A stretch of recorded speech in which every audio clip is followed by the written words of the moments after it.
My children started going to primary school a few years ago when the waiting lists at the schools in the area were already tricky, but we just about managed to get them in.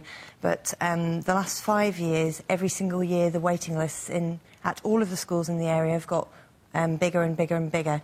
And the September just gone, it reached crisis. Now, this is in Manchester, but I don't know. But is it a problem that's across Greater Manchester? That's right. It's a Manchester-wide problem. If you were to phone admissions and say, I've got a 5, 6, 7, 8-year-old who needs a place in a primary school in Manchester, they'll tell you that it's a Manchester-wide problem. There are no school places except a couple of schools in the city, such as Higher Openshaw.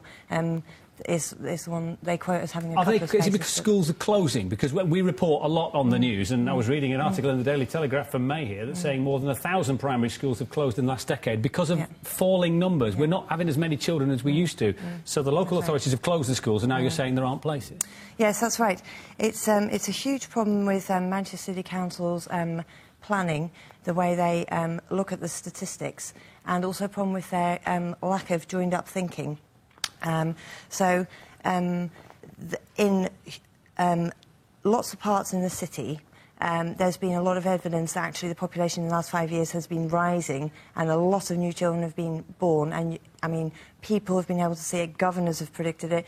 Head teachers have predicted it in certain areas. They've let the councils know. I know of head teachers who've let the council know from 5 years ago, every single year, to say, look, we need to extend our school because we can't adequately accommodate these children. And they've just said, no, no, no, no, no. Based on what? What is the council's argument then? I mean, there's no council representative here, so you have to give fair representation. I think that they've been focusing on development, properties, more and more properties, and they haven't been focusing on the services for the people living in those properties. So there's been a hell of a lot of development, housing, a lack of services to match the new housing.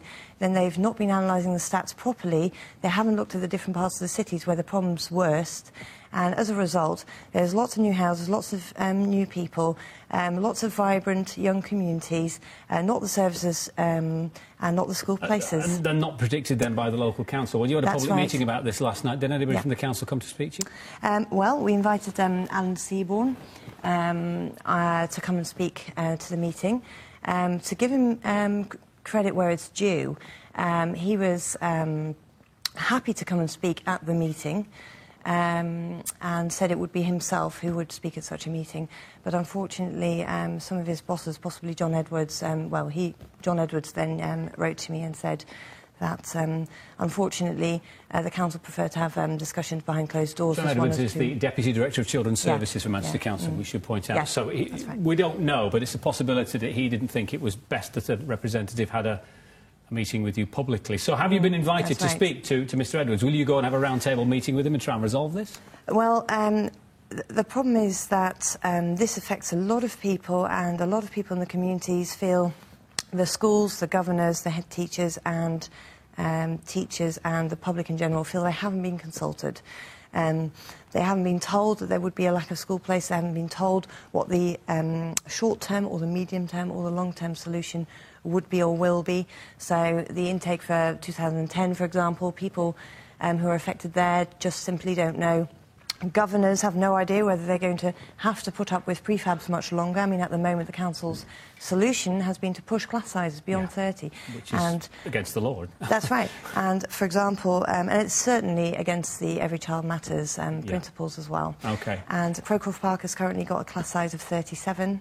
And I'm sure that's not an isolated case. No, it's not an isolated case, although I come from the days of class sizes way over 30, and it's not necessarily a bad thing. Angelique, thank you very much indeed for your time. We should point out that Manchester City Council's Deputy Director of the Children's Services, John Edwards, to whom we've already referred, has said there has been an increased demand for reception school places this year. He acknowledges that.